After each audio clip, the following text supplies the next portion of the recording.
Bendiciones. Hoy quiero que juntos hagamos un acercamiento a la segunda carta del apóstol Pedro, que normalmente las cartas del apóstol Pedro, tanto la primera como la segunda, son clasificadas dentro de las cartas generales o cartas universales, que no tienen propiamente un destinatario así muy específico y debido a eso la designación de cartas generales. Esta es una carta pequeña de una lectura muy breve, pero es una carta también bastante desconocida, lamentablemente, dentro de la cristiandad. Y es una carta muy intensa, con un desarrollo, una secuencia lógica, digamos, muy interesante de los 3 capítulos que tiene, que son capítulos pequeños. Insisto, es una lectura de no más de 10 minutos, haciéndola lentamente, despacio, esta lectura. Y en el primer capítulo, por ejemplo, el apóstol Pedro introduce sin mayor preámbulos el tema de la importancia de algo que va a ser un patrón a lo largo de esta pequeña carta, el tema del conocimiento. Epignosis es la palabra griega que utiliza en diferentes momentos el apóstol Pedro en esta carta de segunda de Pedro, desde el primer capítulo en adelante. Es interesante que el primer capítulo, en la introducción del apóstol Pedro, yo estoy leyendo ahora una Biblia que se llama Biblia de Jerusalén, estoy consultando otras Biblias que he leído antes de hacer esta grabación, y Pedro esta carta relaciona el tema de la fe con el conocimiento. Incluso en el primer capítulo, uno de los pasajes más conocidos, creo yo, es el pasaje del verso 5, donde dice: añadan a su fe virtud, conocimiento, dominio propio y otra serie de cosas que el apóstol pide que se añadan.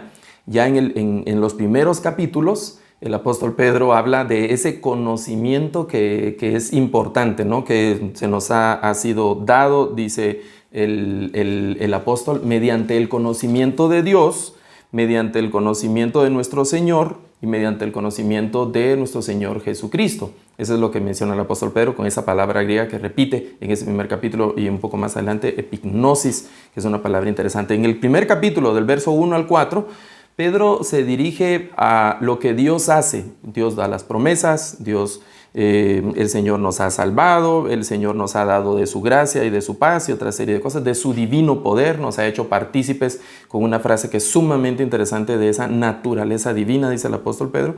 Pero en el capítulo 1, del verso 5 en adelante, es algo de lo que ya nosotros tenemos que hacer, como añadir a nuestra fe virtud, hacer que estas cosas estén en nosotros y que abunden, dice el apóstol Pedro, abunden en conocimiento, y menciona la palabra todos y la palabra todas, y hace varios énfasis que son una especie de énfasis muy, muy interesantes, porque todo tiene que ser así completo, no puede ser parcial, no puede ser a medias. Y también ya hacia el final del primer capítulo, Pedro habla de lo que él como líder, como siervo del Señor quiere hacer, ¿no? Él se va a asegurar que a pesar de que él ya no esté presente, los hermanos puedan seguir con las mismas enseñanzas, y que aunque él sabe que los hermanos ya conocen en parte lo que él les quiere enfatizar y repetir, pues él dice que no es molestia, sino que al contrario es una especie de carga que él tiene para repetirles eso, ¿no? Qué importante es esa disposición del apóstol Pedro en estos momentos donde el liderazgo de nuestras congregaciones está lejos de nosotros, y que nos están asegurando a través de diferentes medios de que nosotros estemos recordando la palabra, de que nosotros estemos recordando las enseñanzas que hemos recibido, aunque ellos no estén físicamente con nosotros. Pedro dice: yo sé que pronto tengo que dejar este cuerpo. Pedro sabía que pronto iba a morir. Hay diferentes tradiciones en relación a la muerte del apóstol Pedro. Entonces él escribe esta carta en la segunda carta del apóstol Pedro, enfatizando que los hermanos tienen que insistir en lo que él les ha enseñado. Y hay un asunto interesante, porque él asegura el conocimiento que tiene y la convicción que tiene por las vivencias que él ha tenido con nuestro Señor Jesucristo mientras él estuvo en vida. Pero más que las vivencias, al final del primer capítulo, él dice que la palabra profética que se tiene más segura no son sus vivencias, no es la experiencia personal, no es lo que él siente, no es lo que él cree, sino que es lo que está en la palabra del Señor. Por eso dice, a esa palabra es a la que le tenemos que prestar atención, porque los hombres fueron guiados por el Espíritu Santo del Señor. Es decir, Pedro tiene el impacto de sus vivencias, Pedro tiene el impacto de la experiencia que él tuvo con el Señor, pero no se fía de ellas y no lo pone como la principal prioridad. Hoy oímos mucha gente que dice, yo estoy seguro, yo creo, yo siento, a mí el Señor me ha dicho, ese tipo de cosas. Y de alguna forma nuestra atención, corremos el riesgo de que nuestra atención pueda estar desviada un poco a esas experiencias sobrenaturales que pueden ser muy llamativas, pero que de ninguna manera pueden ser de mayor autoridad, de mayor jerarquía y de mayor prioridad para nosotros que la misma palabra del Señor. Y eso tiene que ser así, porque ya en el capítulo 2, el apóstol Pedro advierte que van a venir falsos profetas. Por eso él habla de la palabra profética más segura. Y en el capítulo 1, y así termina el capítulo 1, habiéndonos exhortado a añadir a nuestra fe conocimiento, virtud y una serie de cosas, amor, una serie de cosas con las que vamos a asegurar. Hay un versículo en el capítulo 1 donde dice, si estas cosas están en ustedes y abundan, no van a caer jamás. No van a tener ningún tipo de tropiezo, es lo que dice el apóstol Pedro, porque en el capítulo 2 él ya empieza a advertir de que van a venir falsos profetas que van a hacer de nosotros, dice, mercancía, y van a introducir, van a venir con fábulas, y eso es tan distinto a las parábolas. Jesús no usó fábulas, Jesús usó parábolas. Tan distintas, fábulas artificiosas, esos son inventos que hace la gente que no están precisamente fundamentados en la palabra del Señor. Van a tener palabras fingidas, no va a haber una integridad, no va a haber una seguridad, sinceridad en esas palabras, sino que se van a estar escondiendo otros propósitos, se van a estar escondiendo otros deseos, principalmente el deseo, y eso sale ahí en el capítulo, ¿no? Es el tema del dinero. Y eso es algo tan evidente cuando en un ministerio, en una persona que dice ser enviada del Señor, recurrentemente está saliendo el tema del dinero. Esa es una evidencia para que tengamos cuidado, esa es una luz de advertencia, porque puede ser que el interés principal de la persona no sea predicarnos la palabra del Señor, no sea enseñarnos o instruirnos en la palabra del Señor, sino el interés principal de la persona va a ser obtener de parte de nosotros un beneficio económico, y nos están viendo con signo monetario en nosotros, más que el interés de edificarnos, instruirnos y llevarnos a los pies del Señor y prepararnos para la venida del Señor. El interés de estas personas va a ser sacarnos plata. Y eso es lo que dice el apóstol Pedro. No me lo estoy inventando yo, ni lo estoy diciendo de mi hígado, o lo estoy diciendo de mis prejuicios, o de algún tipo de rencor o cosas que yo tenga en el corazón. No, creo que no. Sino que está escrito en la segunda carta del apóstol Pedro, donde él dice que seducen, hablan de acuerdo a su propia carne, hablan de cosas que ni siquiera entienden. Y aquí hay una cosa bien interesante, porque Pedro advierte que van a seducir principalmente a las almas inconstantes. A las almas inconstantes. Y este adjetivo inconstante aparece también al final del capítulo 3, donde Pedro dice que hay algunos que tuercen las escrituras y son los que no tienen el conocimiento necesario, porque son indoctos, no tienen el conocimiento, así traduce la Reina Valera, indoctos, y también son inconstantes, no han sido personas que durante un tiempo considerable han perseverado, o que solo tienen un conocimiento parcial de unas pequeñas cosas, y en esas cosas se enfatizan, pero no tienen el conocimiento general de la palabra del Señor. Y a estos son a los que principalmente van a engañar. Palabras vanas e infladas, esos grandes discursos y esos discursos muy emotivos con una gran emoción, e incluso a veces con una especie como de gritos y palabras exaltadas. Hay que ir con cuidado, porque pueden ser que solo sean palabras vanas y palabras infladas. Y la verdad de la palabra del Señor no se grita, no hace falta gritarla, está aquí en la palabra del Señor, en el silencio, en el silbo apacible, en la tranquilidad de nuestra lectura frente a nuestra Biblia. Ahí el Señor nos habla en nuestro corazón. La Biblia no necesita que la gritemos. Si tenemos que gritar, vamos a gritar que Cristo viene, vamos a gritar que Cristo es santo, vamos a gritar que Dios es amor.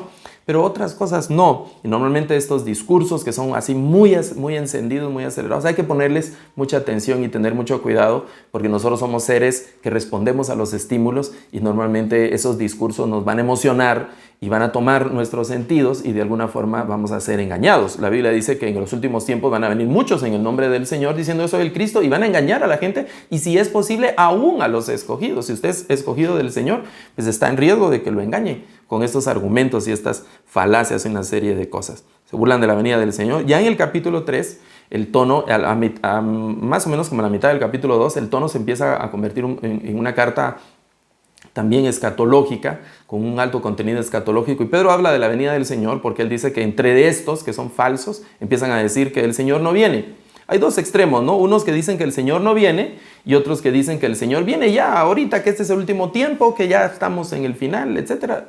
Como hemos platicado antes, la Biblia no dice el día ni la hora, pero tenemos que estar atentos, tenemos que velar, ¿no? Y el momento que alguien pone una fecha o empieza a decir que ya este año, yo no sé exactamente el día, pero ahorita, ese tipo de cosas hay que ir con mucho cuidado.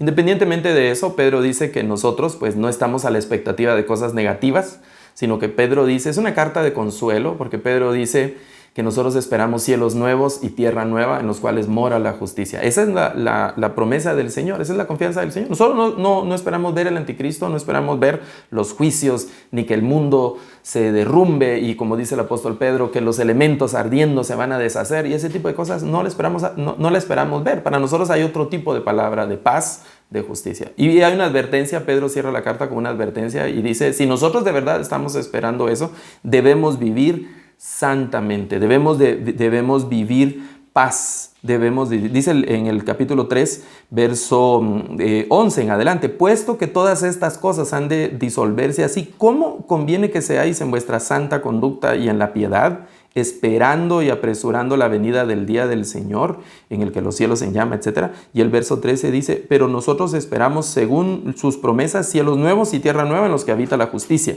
Por lo tanto, hermanos, en espera de estos acontecimientos, de esos cielos nuevos y esa tierra nueva y ese tipo de cosas, debemos esforzarnos para ser hallados por Él. Y hay algunas cosas: en paz, sin mancha, sin arruga, teniendo que la paciencia del Señor hay que verla como una oportunidad de salvación, pues Él no quiere que ninguno perezca, es lo que dice el apóstol Pedro, y advierte que son cosas no tan fáciles de entender. Ojalá pudiéramos agotar este tipo de temáticas en algunos cuantos videos. No es posible, por eso él reconoce, humildemente Pedro reconoce, de estas cosas ha hablado Pablo, que son cosas difíciles de entender y según la sabiduría que el Señor le ha dado, y luego dice que son cosas que los indoctos y los inconstantes o los débiles han interpretado de manera torcida, torciendo también el resto de las escrituras para su propia perdición. Quiero terminar este video con los versículos con los que termina la segunda carta del apóstol Pedro.